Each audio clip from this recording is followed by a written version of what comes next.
sana. Amen. Wapendwa katika Kristo, ni matumaini ya kwamba mmeamka salama na mnaendelea vizuri. Amen. Lakini leo ninawaleteeni ujumbe unaosema ya kuwa kuzivua enzi na mamlaka. Kuzivua enzi na mamlaka. Kwa nini ni kuzivua enzi na mamlaka? Ni kwa nini ni kuzivua enzi na mamlaka? Yesu alipokufa msalabani akazivua enzi na mamlaka. Ile enzi aliyoivua alivua kwa ajili ya wanadamu, kwa sababu ilimpasa yeye afe, ilimpasa yeye agongwe misumari msalabani, ateseke kwa niaba ya mimi na wewe tupate ukombozi. Bwana Yesu asifiwe. Amen. Na pia niaba ya mimi na wewe tuwe na mamlaka kupitia enzi yake. Bwana Yesu asifiwe. Amen. Bwana asifiwe. Amen. Ndiyo maana akazivua enzi, akavua, akajiona ya kwamba yeye si kitu, akashuka duniani. Bwana asifiwe. Amen. Lakini naombeni tusome katika kitabu cha Wakolosai wa pili sura ya 15. Wakolosai sura ya pili mstari wa 15. Wakolosai wa pili sura ile ya 15. Imeandikwa, akisha kuzivua enzi na mamlaka na kuzifanya kuwa mkogo kwa ujasiri, akizishangilia katika msalaba huo. Maandiko yanasema, nitarudia, akisha kuzivua enzi na mamlaka na kuzifanya kuwa mkogo kwa ujasiri, akizishangilia katika msalaba huo. Bwana Yesu asifiwe. Amen. Tunaona ya kwamba alizivua pia akazifanya kuwa mkogo. Akazifanya kuwa mkogo. Yaani mkogo maana yake ni mtu kuona ya kwamba yuko mahala pake. Yaani anastahili kupitia jambo hilo. Anastahili kufanya jambo hilo. Anastahili kufanya yaani kuwa katika wakati huo. Lengo ili nafsi zilizofungwa, nafsi zilizotekwa zifunguliwe. Amen. Amen. Ili nafsi zilizotekwa zifunguliwe. Na ndiyo maana akavua enzi, lengo ashuke kwa ajili ya wanadamu, awafanyie ukombozi. Na ndio maana ukisoma kitabu cha nabii Isaya, ukisoma nabii Isaya 52 mstari wa 3, inasema ya kwamba Bwana asema hivi, nanyi mliuzwa bure, nanyi mtakombolewa pabila fedha. Kwa hiyo watu wangu wameteswa na yule Mwashuri. Maandiko yanasema yule Mwashuri ananitukana pabila sababu. Kabisa. Ananitukana pabila sababu. Bwana Yesu asifiwe. Amen. Ananitukana pabila sababu. Na kweli jina la Mungu lilikuwa linatukanwa. Ukiangalia habari za Farao, Farao alikuwa anamtukana Mungu. Farao alikuwa anamuona ya kwamba Mungu hafai. Wakati mwingine alikuwa anamwambia Musa, huyo Mungu wako hafai. Huyo Mungu wako hastahili. Huyo Mungu wako labda nionyeshe ishara zozote. Mungu akamwezesha Musa kwa kumuonesha ishara. Na ndio maana akamwambia, mkononi mwako umeshika nini? Akasema fimbo, iweka chini. Ikageuka kuwa nyoka. Bwana Yesu asifiwe. Amen. Maana yake ni Mungu, ni ukuu wake, ni uweza wake. Sasa ile mamlaka na enzi, alipozivua enzi na ile mamlaka akaiweka ikawa ndani ya watumishi wake. Kabisa. Akaiweka ikawa ndani ya watu wake waliomwamini. Ndio.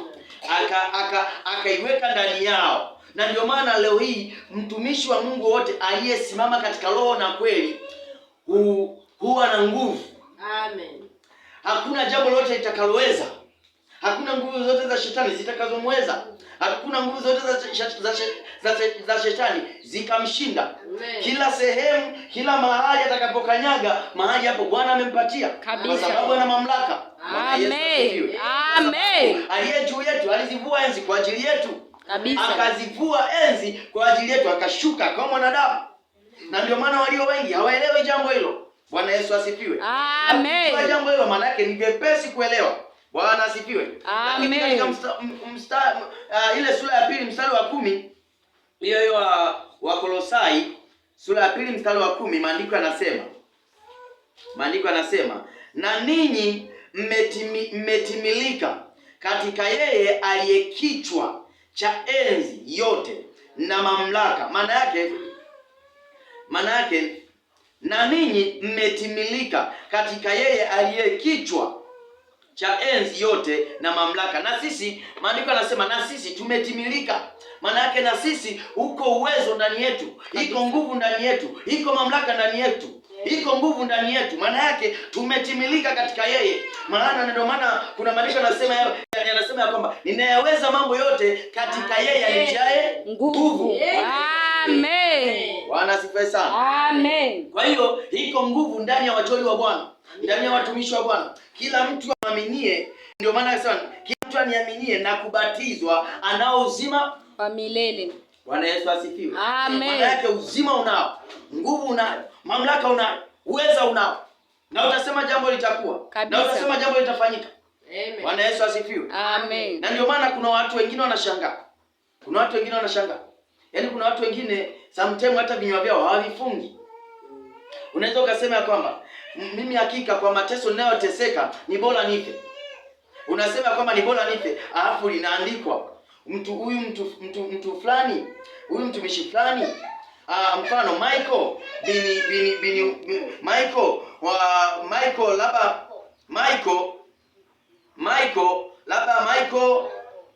George amesema tarehe 3 mwezi wa pili mwaka 2026 ya kwamba bora afe huyu mtu. Sasa lazima afe. Na ndio maana ukija kuangalia katika kitabu cha Malaki 3:16 inasema ya kwamba wale watakatifu walipokutana wakiwa wanaomba, wakiwa wanasemezana wao kwa wao, ndipo Mungu akasema nileteni kile kitabu. Nileteni, wakamletea kile kitabu kilichoandika taarifa.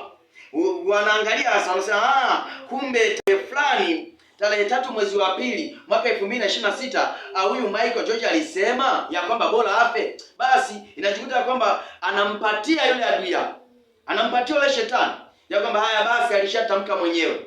Maana yake ni nyepesi kuchukuliwa. Na ndio maana unakuta wakati mwingine wanasema sasa yule ni mtumishi wa Mungu, amekufaje? Mbona amekufa ghafla? Mbona amekufa bila taarifa? Hata hajatupa taarifa yote ya kiungu. Ni kwa sababu ya kinywa chake. Bwana Yesu asifiwe. Kwa Mungu anapokupa nguvu, anapokupa mamlaka, maana yake unakuwa na nguvu ya kinywa. Unakuwa na mamlaka ya kinywa. Na ndio maana utakaposema jambo litakuwa, na ukisema jambo linafanyika.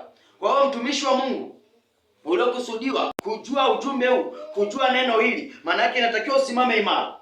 Kwa sababu unayo nguvu, kwa sababu unayo uweza, kwa sababu unayo mamlaka, kwa sababu unayo nguvu yenye uwezo inayokuwezesha, kwa sababu aliyekichwa ametukamilisha.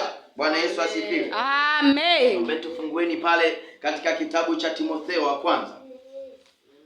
Timotheo wa kwanza, ile sura ya 2 mstari wa 2. Maandiko yananiambia kwa ajili ya wafalme na wote wenye mamlaka tuishi maisha ya utulivu na amani katika utauwa wote na ustahivu. Bwana Yesu asifiwe. Amen. Kwa ajili ya wafalme na wote wenye mamlaka. Maana yake kwa ajili ya wafalme na wote wenye mamlaka. Maana yake kila mtu aliyempokea Kristo ana mamlaka. Kwa hiyo inatakiwa tuishi maisha ya utulivu na amani. Na ndio maana ukiangalia sehemu yoyote ambapo kuna Mkristo, ipo amani. Ni Kristo aliyemwamini, ipo amani. Upo utulivu. Upo upendo. Na ndio maana watu wengine wanashangaa, mtu anakuonea wivu kwa sababu uko utulivu na uko upendo. Bwana Yesu asifiwe. Bwana asifiwe sana. Amen. Amen. Kwa hiyo watumishi wa Bwana, mkilijua hivyo, mkijua kwamba uko utulivu na uko upendo. Uko upendo kwa wale watumishi wa Bwana waliomwamini. Bwana Yesu asifiwe. Amen. Kristo alishinda nguvu zote za shetani, za jeshi la pepo wabaya.